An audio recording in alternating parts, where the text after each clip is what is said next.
guys, I'm Brittany Tibbetts and I'm a registered dental hygienist, and I've partnered with Delta Dental. I think this is the fourth video in our series, just to bring some information and awareness to you guys about oral health and how it's important for your total body health. I got into dental hygiene because I really love science, and I really love helping people. And so this seemed like a really good fit for me. And then I also really like how your mouth, the health of your mouth is completely intertwined with the health of your whole body. So it's really interesting to take a look at some of these different common conditions that we see in the mouth and how they play on different diseases and chronic conditions that we see. So when you guys go to the dentist, it's not just about getting your teeth cleaned or your cavities filled, things like that. The most important thing that you're there for is for your dentist to do an oral exam. So when dentists do an oral exam, or hygienists, when we take a look inside your mouth, we can actually identify over 120 conditions, diseases, things in the mouth, or even outside of the mouth too. So we also take a look at your head and neck and examine those areas really closely for signs of diseases or oral cancers, things like that. So it's really important to go for your checkups and cleanings and make sure you stay on top of that stuff. You don't ever want to let the poor, if you have poor mouth health, affect the rest of your body. So I wanted to just talk a little bit about some of the different conditions, medical conditions that we see really most commonly with patients. And the first one that I want to talk about is diabetes. So I think it's some crazy number. I think there's over like 9 million people in the United States alone that have either type 1 or type 2 diabetes. So that's a huge number. So we see a lot of patients in and out of our clinics every single day with diabetes. And diabetes has several implications in the oral cavity. So one of the major things that we see is dry mouth.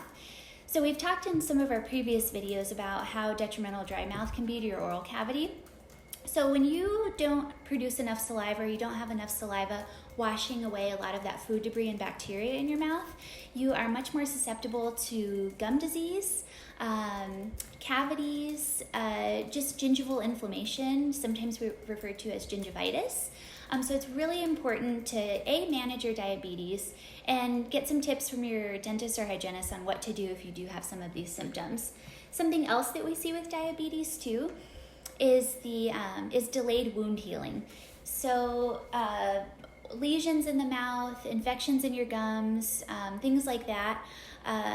Often we see delayed wound healing with patients with diabetes, so it's really important to stay on top of your oral care at home and to visit your dentist or dental hygienist regularly so they can give you some tips and how to help you with things like that. Another thing that we see is an increase in infections in the mouth. We also see kids with diabetes, their teeth might erupt at an earlier age than what's typical. So just a lot of different things. It's interesting to know how diabetes can affect your oral cavity. Let's see. One of the other things that I wanted to go over is heart health.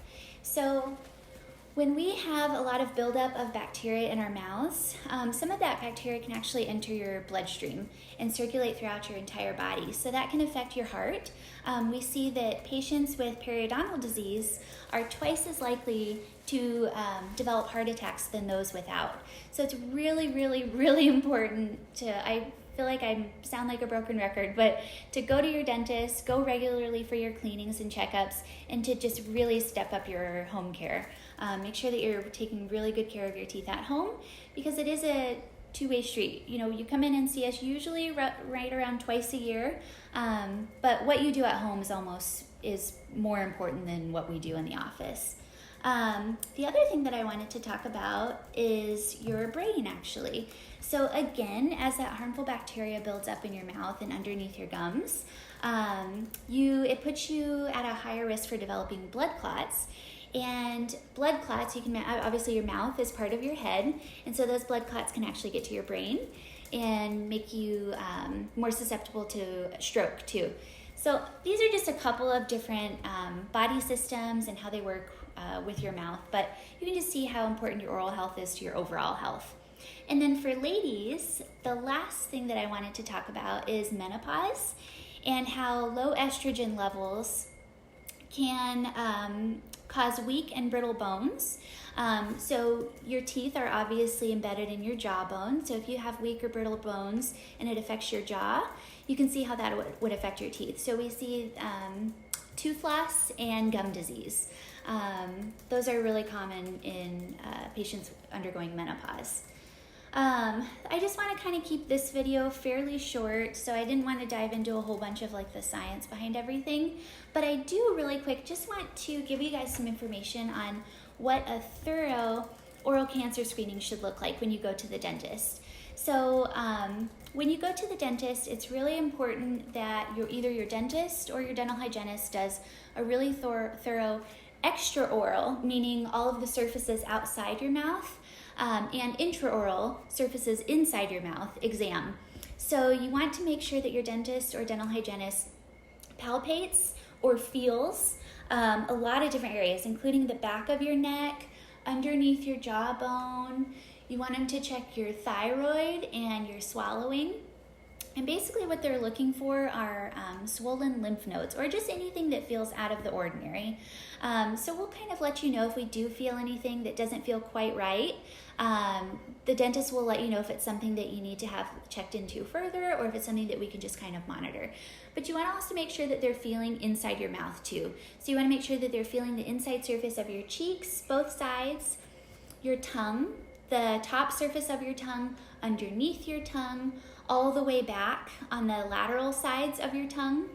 You also want to make sure that you are allowing them to feel your lips. Make sure that they don't feel any little lumps or bumps or anything there. Again, they'll let you know if they do feel anything and just kind of what to do if anything unusual arises. But make sure that you are asking for that if they're not already doing that when you go for your exams. It's really important to make sure that all of these surfaces are checked every time to make sure that things aren't missed between visits. But that's kind of it. I just wanted to keep today's video pretty short. I know we've got a fun topic next week about sugar, and so I feel like that one will be, maybe we can do some different demonstrations. I think we did an experiment last week in our video, so maybe we'll try to incorporate some more of that stuff into next week's video. I think that was a lot of fun for you guys to watch. But tune in, make sure you watch us next week. We're doing this every Wednesday at noon. And again, our topic next week is going to be sugar. And so if you guys have any questions or anything, please feel free to leave a comment or reach out to Delta Dental or your dentist or dental hygienist. Make sure you schedule those exams, checkups, cleanings once offices are open again for elective treatments and checkups. And we hope to see you again next week. And happy brushing!